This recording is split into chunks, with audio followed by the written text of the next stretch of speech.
Ya. Hola, yo voy a hablar de la primera constante de la racionalidad científica, que es el racionalismo. Ya. Teóricamente no me voy a detener mucho a explicar qué es el racionalismo, porque estoy segura que el Pablo lo va a explicar mucho mejor que yo en sus cápsulas. Lo importante acá es señalar que para efectos de este curso, el racionalismo vendría siendo un conjunto de características asociadas a lo que Pablo va a llamar el ser, o que se puede entender como la realidad. O sea, la realidad vendría teniendo ciertas características inherentes a ella, que vendría siendo que el ser es racional, es ordenado, es armónico, estático, libre de contradicciones, etc. ¿Ya? Lo importante acá es saber que estas características no son demostrables, que estos son supuestos que están a la base de todo el pensamiento científico de la modernidad y que permiten, por ende, como el desarrollo del método científico y todo el estudio que viene después. ¿Ya? Siguiente. Ya. Entonces, ya tenemos entendido que el racionalismo es un supuesto. Eh, lo que hay que entender acá es que este supuesto tiene varias como consecuencias o implicancias. La primera vendría siendo que es posible establecer, ya que la realidad es racional, ordenada, armónica, etc., leyes sobre la realidad. ¿Se acuerdan, por ejemplo, cuando teníamos el primer semestre el ramo de metodología de la investigación? Y una de las primeras clases, como que Hugo nos hablaba de que nosotros en psicología usábamos el método científico porque este como que nos permitía encontrar leyes respecto a lo que estábamos estudiando. Bueno, eh, el tema es que, claro, pues uno puede pensarlo, quizás sí existen las leyes de la termodinámica, existen las leyes de Newton, no sé, pero cuando se trata de grupos tan complejos, tan diversos, tan poco predecibles como las personas o las sociedades, nosotros creemos realmente que podamos establecer leyes respecto a su comportamiento, que por ejemplo cuando las personas hacen tales cosas va a ocurrir necesariamente esto otro, no sé. Ese es el primer cuestionamiento. El segundo es que, bueno, ya que la realidad tiene características, es posible clasificarla en categoría, o sea, el problema de la etiqueta. eh, a mí, el primer ejemplo que se me ocurre personalmente como para graficar esto es el del género, pero en realidad uno puede pensar con cualquier tipo de etiqueta, ya sea, no sé, clase social, tendencia política, etc.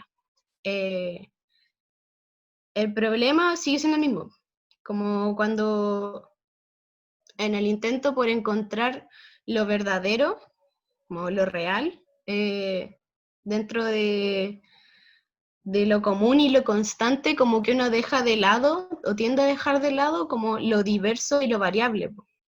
Entonces, volviendo por ejemplo al tema del género, esto vendría siendo cuando dentro de la discusión actual de cuestionamiento como a lo que significa ser hombre, ser mujer, etcétera, eh, primero, como que resulta curioso el surgimiento de una categoría como para representar la no categoría que vendría siendo como lo no binario. Eh, y segundo, y más importante creo yo, es preocupante como el hecho de que esta etiqueta, como de ser hombre, mujer, incluso no binaria, como que pase a ser más relevante para nosotros o como para la gente con la que discutimos de este tema que la realidad particular que esté viviendo la persona en sí respecto a su identidad. Eh, entonces, por ejemplo, uno podría estar teniendo una conversación de, no sé, una hora con una persona respecto a cómo se siente respecto al género, a su identidad, a su expresión, etcétera, para que al final, como que uno en el fondo, no sienta que esa conversación esté concluida hasta que no le pregunte, como, ya, pero entonces, ¿te sentí hombre o mujer? Entonces, ahí está el problema. Cuando la etiqueta pasa a ser más relevante que eso, po. Conversación de una hora que tuviste recién con la persona. Ya, next. Por favor. Y miro para el lado porque tengo mi apunte ya. El tercero y la última implicancia que voy a ejemplificar es que ya que la realidad es estática, libre de contradicciones, bla, todo lo que acabamos de explicar sobre el racionalismo, eh, esta se puede clasificar o ordenar como de manera secuencial o temporal, y esto implica que pueden establecerse relaciones de causalidad.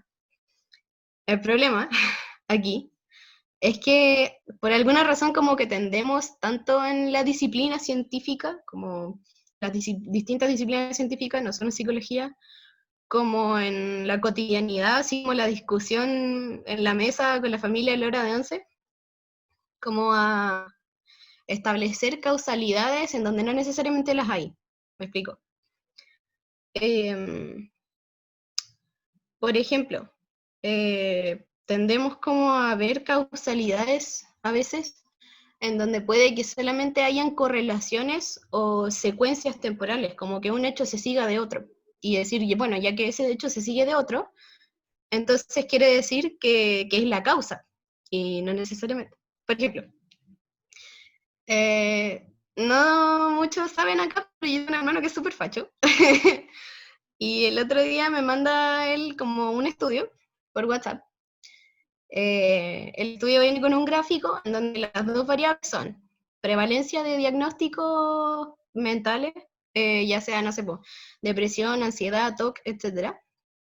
Y en el otro eje aparece tendencia política. O sea, si la persona se considera más de izquierda o derecha.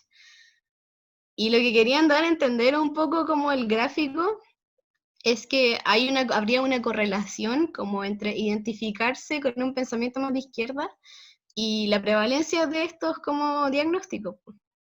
Y yo le decía, ya, pero ¿y eso qué? O sea, que haya una correlación, ¿quiere decir acaso, o tú me quieres estar queriendo decir acaso, que la gente, no sé, tiene problemas mentales porque es de izquierda? No, no necesariamente.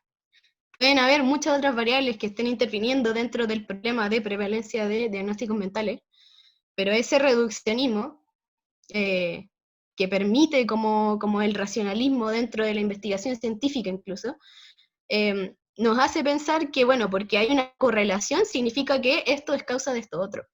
Y eso es preocupante porque pasa la discusión política como en la mesa, pasa en la academia y pasa en todos lados.